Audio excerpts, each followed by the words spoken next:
from Luke chapter 6.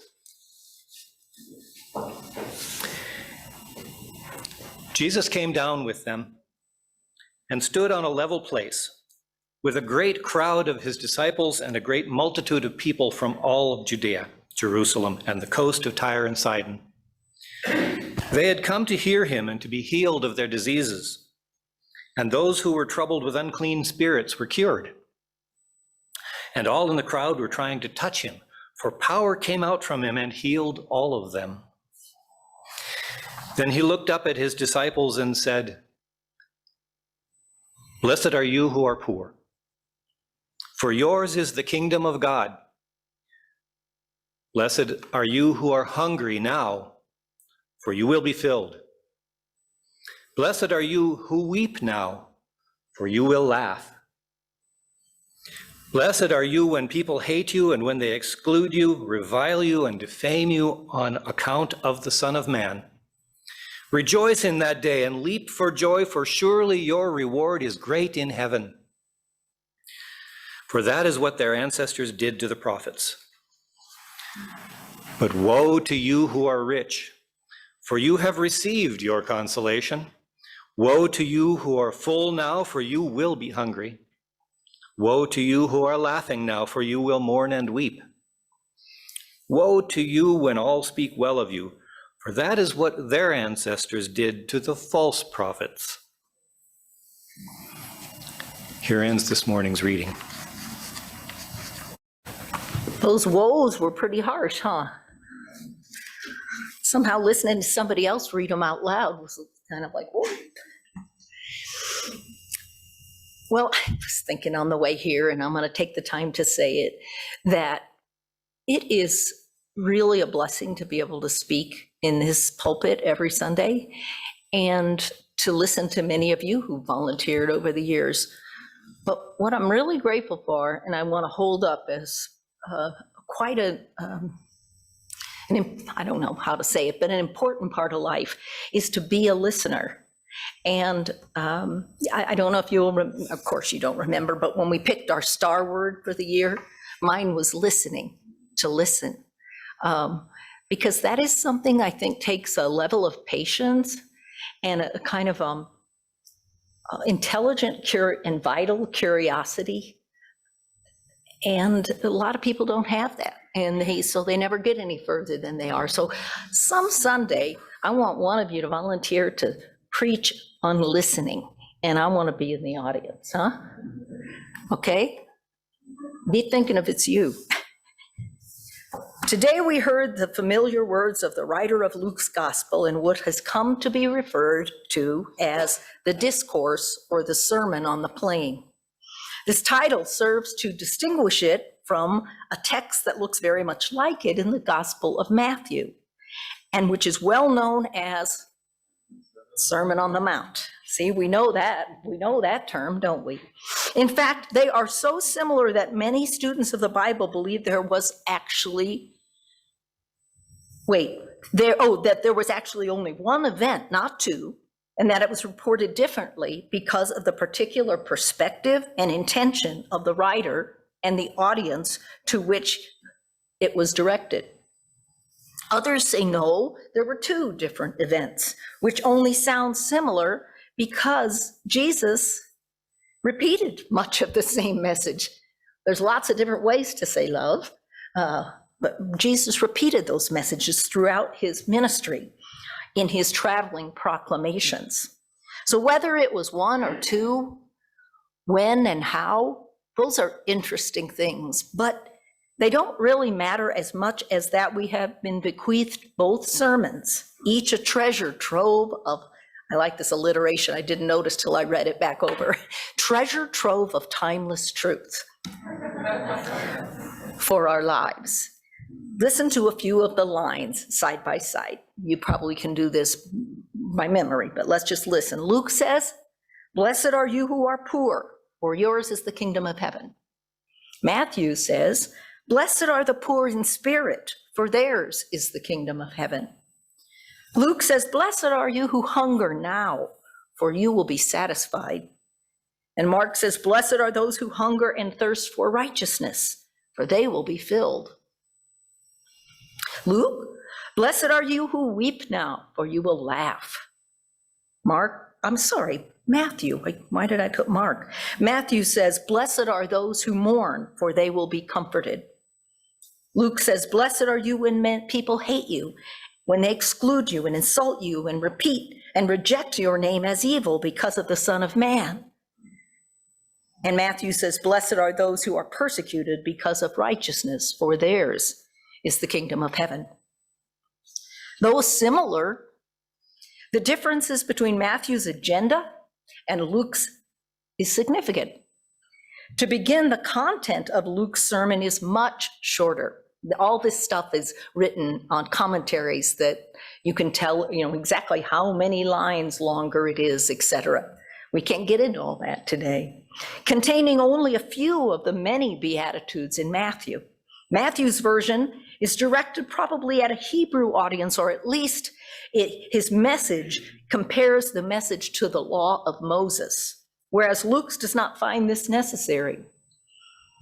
Luke adds 4 woes, which are not found in Matthew. Woe to you who are rich. Woe to you who are well fed.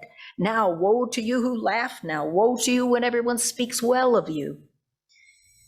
So is Matthew's an expansion of Jesus's original message, or is Luke's a summary?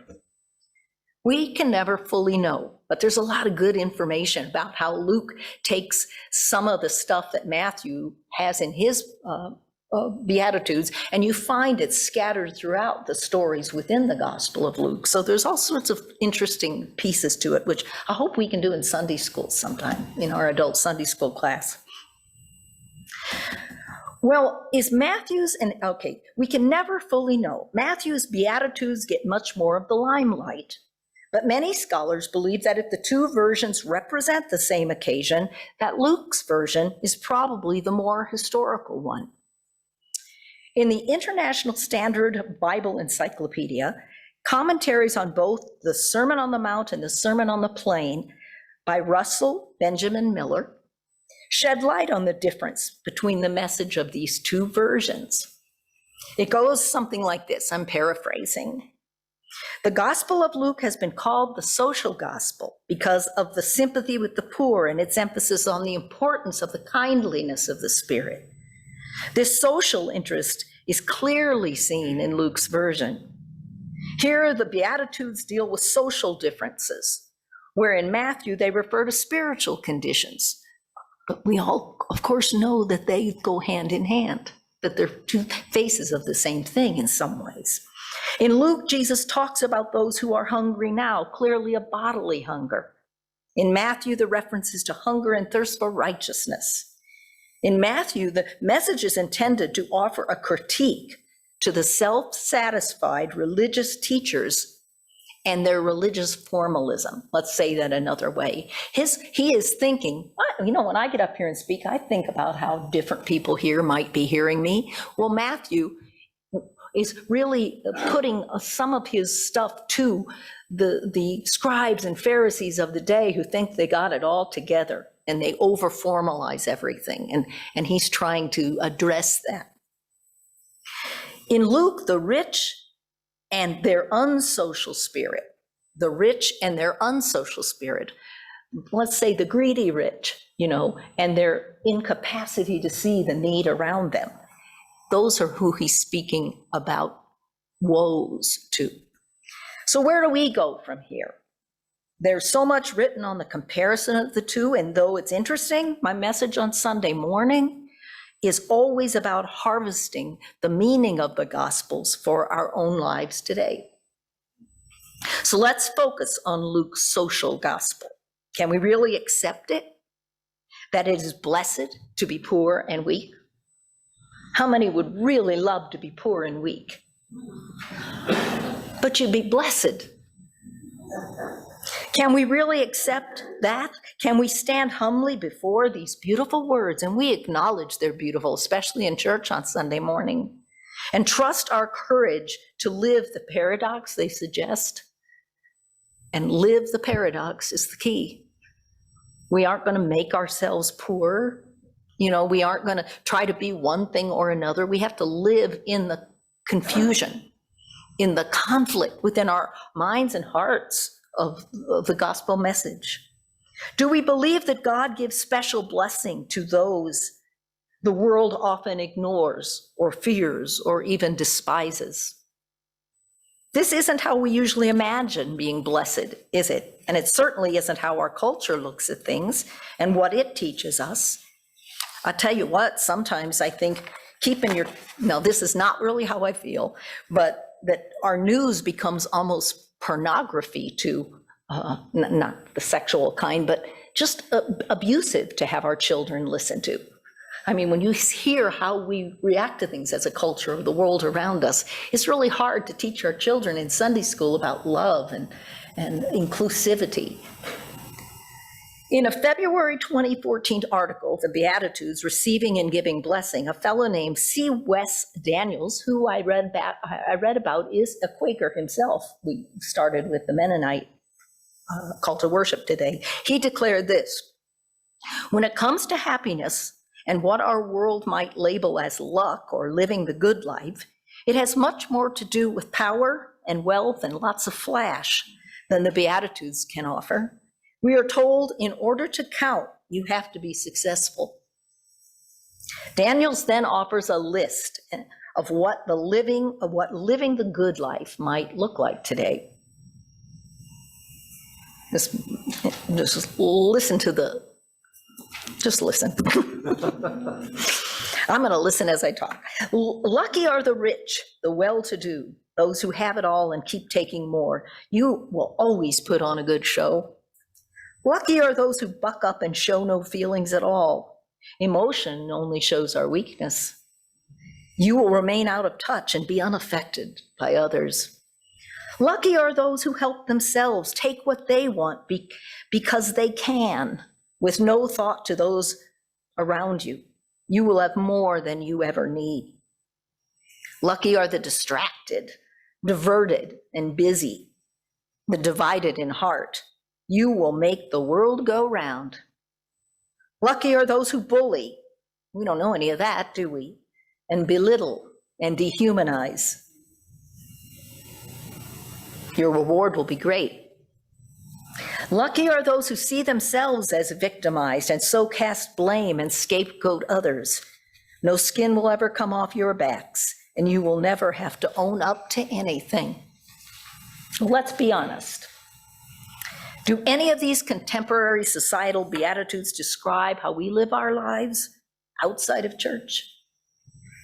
What makes us think the disciples would have been any different, that they would have resonated with "Blessed are the poor"? Well, we do know that those to whom Jesus spoke were already completely excluded from the benefits of their ancient society. Many of them, most of them who heard the message.